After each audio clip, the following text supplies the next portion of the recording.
सो दोस्तों welcome to money stocks. तो इस वीडियो के अंदर मल्टीपल स्टॉक्स के बारे में हम लोग बात करेंगे। तो चलिए सबसे पहले हम लोग बात करेंगे विप्रो के बारे में। तो विप्रो का अगर आप पिछले ट्रेडिंग सेशन का परफॉर्मेंस देखा होगा तो ऑलमोस्ट हमें विप्रो इस कंपनी के अंदर 1.5% की गिरावट नजर आ चुका था। और बेसिकली विप्रो का क्लोजिंग 411 रुपए के आसपास हमें नजर आ चुका है।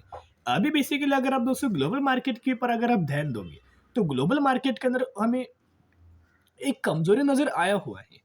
और एक कमजोरी की वजह अगर आप दोस्तों देखोगे तो बेसिकली आईटी सेक्टर है। आईटी सेक्टर नेस्डेक के अंदर ह्यूज अमाउंट ऑफ कमजोरी हमें करंटली प्रेजेंट आपको नजर आ रही है, क्योंकि इन कंपनीज का पहले जितने हमें क्लाइंट से बहुत बड़े ऑर्डर्स हमें मिलते जाते थे वो क्लाइंट से अभी दोस्तों ऑर्डर नहीं मिल रहे हैं।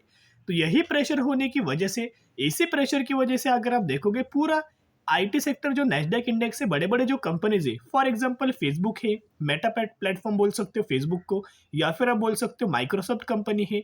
उन कंपनीज के ऊपर अगर आप ध्यान दोगे तो बहुत ज्यादा कमजोरी इन कंपनीज के अंदर भी नजर आ रही है। इसी की कमजोरी नेस्डेक के अंदर है। और नेस्डेक जो बेसिकली अमेरिकन मार्केट के अंदर इंडेक्स है, अगर उस इंडाइसेस के अंदर दोस्तों कमजोरी आती है तो वही कमजोरी हमें इंडियन स्टॉक मार्केट के अंदर देखने को मिल जाती है। और वही कंपनी कमजोरी हमें आईटी सेक्टर के अंदर जो इंडियन स्टॉक मार्केट के अंदर कंपनीज है, विप्रो, इन्फोसिस, टेसिस, ऐसे टाइप के कंपनीज के अंदर आपको नजर आ जाती है। यही कमजोरी आपको इंडियन स्टॉक मार्केट के अंदर मंडे के दिन नजर आ सकती है। उसका नेगेटिविटी के अंदर इम्पैक्ट हमें आईटी सेक्टर के अंदर नजर आ सकते हैं, यानी कि विप्रो के अंदर भी गिरावट नजर आ सकती है। अभी देखो कैसे बेसिकली आप नेस्डेक इंडेक्स देखोगे तो नेस्डेक के अंदर पिछले एक महीने का अगर आप परफॉर्मेंस देखोगे तो ऑलमोस्ट हमें 5.5% की गिरावट नेस्डेक इंडाइसेस के अंदर नजर आया हुआ है।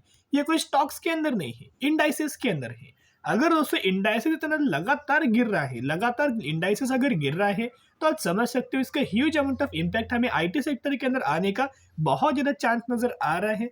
और आपको मंडे के दिन गिरावट आने का रीजन नजर आ रहा है, क्योंकि आपको सभी पता होगा कि विप्रो लिमिटेड जैसे कि इंडियन स्टॉक मार्केट के अंदर कंपनी लिस्टेड है, वैसे ही Wipro limited New York stock exchange के अंदर भी कंपनी हमें लिस्टेड है। तो यह आप देख सकते हो जो कि विप्रो इस कंपनी के अंदर भी फ्राइडे के दिन ऑलमोस्ट हमें 1% की गिरावट नजर आया हुआ था। तो इसी का इम्पैक्ट आपको मंडे के दिन विप्रो लिमिटेड इस कंपनी के अंदर नजर आ सकता है। और जो कंपनी का फ्राइडे के दिन जब कंपनी ने ट्रेड किया था उस ट्रेडिंग सेशन के अंदर आप अगर आपने एक चीज ऑब्जर्व किया होगा तो ऑलरेडी दोस्तों सेलिंग के लिए एम ऑर्डर लग चुका है, यानी कि विप्रो इस कंपनी के अंदर सेलिंग के लिए आफ्टर मार्केट ऑर्डर लग चुका है, जिसका अगर आप देखोगे एग्जीक्यूशन हमें मंडे के दिन नजर आएगा। तो जब भी दोस्तों कोई भी कंपनी के अंदर सेलिंग का एम ऑर्डर लगता है तो बहुत ज्यादा चांसेस ये होता है कि वो कंपनी जब ओपनिंग देता है एक तो गैप डाउन ओपनिंग नजर आता है, यानी कि कंपनी की क्लोजिंग अगर ये पॉइंट के आसपास है तो कंपनी डायरेक्टली बहुत ज्यादा नीचे प्राइस के ऊपर ओपन होगा। और बीच में जो गैप है इसको आप ये बोल सकते हो गैप डाउन ओपनिंग।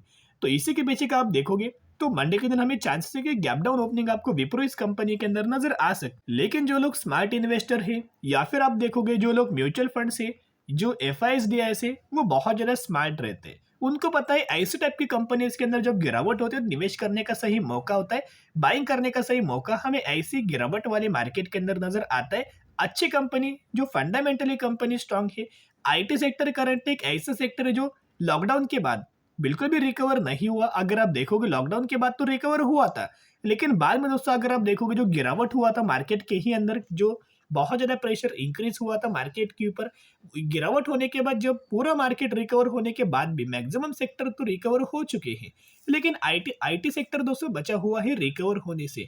तो जिसके हिसाब से बहुत ज्यादा रिकवरी आपको इस सेक्टर के अंदर नजर आएगा। जब हमें आईटी सेक्टर के अंदर तेजी आएगा सबसे पहले यही कंपनीज के अंदर हमें तेजी नजर आ जाएगा।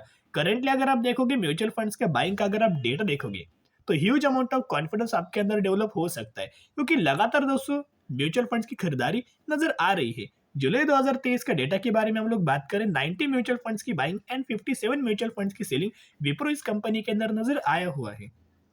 और यहाँ mutual fund share holding patterns and changes के अंदर दोस्तों अगर आप देखोगे तो पहले तो थोड़ा थोड़ा हमें म्यूचुअल फंड्स का सेलिंग नजर आया हुआ था, लेकिन जुलाई महीने के अंदर ह्यूज अमाउंट ऑफ खरीदारी हमें म्यूचुअल फंड्स के द्वारा विप्रो इस कंपनी के अंदर नजर आ रही है। और विप्रो का लंबे समय के चार्ट पैटर्न अगर आप देखोगे, मैक्सिमम का चार्ट पैटर्न अगर आप देखोगे, जब हमें रिसेशन के द्वारा गिरावट हुआ था विप्रो ये कंपनी 60% गिर चुका था, लेकिन विप्रो ये कंपनी ने जिन लोगों ने गिरावट के अंदर बाइंग किया, बायोने स्ट्रेटेजी अप्लाई किया, जब कंपनी रिकवर हुआ 2 साल में कंपनी ने क्या किया 250% रिटर्न शेयर होल्डर्स को प्रोवाइड करके दिया हुआ है। फिर 2020 में रिसेंटली जब गिरावट हुआ था, विप्रो ऑलमोस्ट हमें 40% कंपनी गिर चुका था। लेकिन 2020 में भी कंपनी के अंदर गिरावट के अंदर जिन लोगों ने निवेश किया होगा, बायोंडी स्ट्रेटेजी अप्लाई किया होगा, उन्हीं लोगों को विप्रो ने एक साल में 300% का रिटर्न हमें बना के दिया हुआ है। अभी भी अगर आप देखोगे विप्रो इस कंपनी के अंदर गिरावट हुआ है, जो लोग इस गिरावट के अंदर बाइंग करेंगे वही लोगों को आने वाले सालों में विप्रो ये कंपनी 250 से 300% का रिटर्न हमें बना के दे सकता है। तो चलिए अभी हम बात करेंगे इन्फोसिस लिमिटेड के बारे में भी। तो इन्फोसिस लिमिटेड का अगर आप बातचीत की जाए तो ऑलमोस्ट हमें फ्राइडे के दिन कंपनी के अंदर 1.5 से 2% का भी गिरावट नजर आया हुआ है एंड 1390 रुपए के आसपास हम विप्रो के अंदर क्लोजिंग नजर आया हुआ था।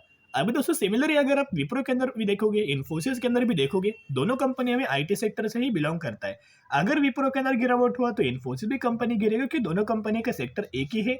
और अगर आईटी सेक्टर के अंदर इंपैक्ट आएगा, स्टॉक मार्केट के अंदर इंपैक्ट आएगा, तो सबसे ज्यादा गिरावट आपको विप्रो, इन्फोसिस, टीसीएस यही कंपनीज के अंदर नजर आए। तो आप सभी को बताओगे जैसे कि Infosys limited Indian stock market के अंदर कंपनी लिस्टेड है, वैसे इन्फोसिस लिमिटेड एडीआर नाम से जो कंपनी है न्यूयॉर्क स्टॉक एक्सचेंज के अंदर कंपनी लिस्टेड है। आप ये देख सकते हो, जहां वो कंपनी के अंदर ऑलमोस्ट हमें फ्राइडे के दिन 1.5% का गिरावट नजर आया हुआ था, तो सबसे ज्यादा चांसेस ये है कि इन्फोसिस कंपनी के अंदर भी गैप डाउन ओपनिंग नजर आ सकता है एंड गिरावट हमें ओपनिंग के अंदर नजर आ सकती है। अभी उसके पीछे का रीजन अगर आप देखोगे तो सिमिलर पैटर्न हमें बना हुआ है। जैसे कि विप्रो के अंदर हमें एम ऑर्डर लगा हुआ था सेलिंग के लिए, वैसे इन्फोसिस के लिए भी दोस्तों एम ऑर्डर लग चुका है सेलिंग के लिए। तो यहाँ दोस्तों आप ये देख सकते हो, क्वांटिटीज अगर आप देखोगे 3901 के आसपास हमें क्वांटिटी सेलिंग के लिए लगा हुआ है। तो अगर इतना दोस्तों ह्यूज अमाउंट ऑफ क्वांटिटीज अगर सेलिंग के लिए लगता है, एम ऑर्डर अगर लगता है, आफ्टर मार्केट ऑर्डर अगर लगता है, तो जरूर दोस्तों उस कंपनी के अंदर हमें गैप डाउन ओपनिंग होता है और उसके बाद गिरावट होना स्टार्ट होता है। लेकिन गिरावट वाले सेगमेंट के अंदर दोस्तों अगर आप एक चीज ऑब्जर्व करेंगे तो जो वॉल्यूम्स का जो डेटा है, लगातार वॉल्यूम्स विप्रो का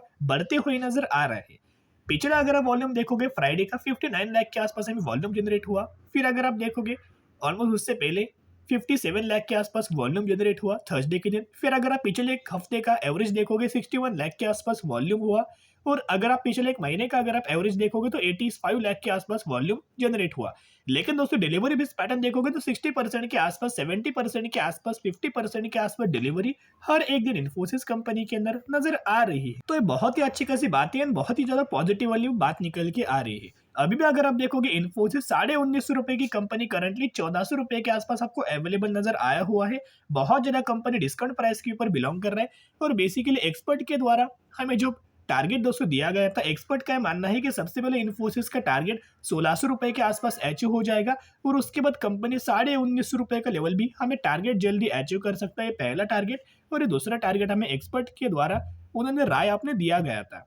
अभी अगर आप म्यूचुअल फंड्स का डेटा भी अगर आप इन्फोसिस के अंदर देखोगे जो कि जुलाई 2023 का, तो 165 म्यूचुअल फंड्स की बाइंग एंड 136 म्यूचुअल फंड्स की सेलिंग इन्फोसिस कंपनी के अंदर नजर आया हुआ है। यहाँ भी अगर आप देखोगे लगातार इन्फोसिस के अंदर म्यूचुअल फंड्स बाइंग करने की कोशिश कर रहे हैं। तो जिसके हिसाब से अगर आपको मंडे के दिन से दोस्तों अगर गिरावट भी मार्केट के अंदर अगर स्टार्ट हुआ तो बहुत ही अच्छा माना जाएगा और ये गुड सेंटिमेंट्स होगा, क्योंकि पहले से दोस्तों अगर आप देखोगे कि कई लोगों ने निवेश अभी तक नहीं किया। जो भी लोग निवेश करना चाहते हो गिरावट के अंदर दोस्तों आप बेनिफिट उठा सकते हो, गिरावट के अंदर दोस्तों फायदा आप उठा सकते हो। हर एक कंपनी जो विप्रो, इन्फोसिस, जो भी कंपनी आपको पसंद आई गिरावट के अंदर बायोंडी स्ट्रेटेजी अप्लाई करके फंडामेंटल स्ट्रॉन्ग कंपनी को लंबे समय के लिए होल्ड करना।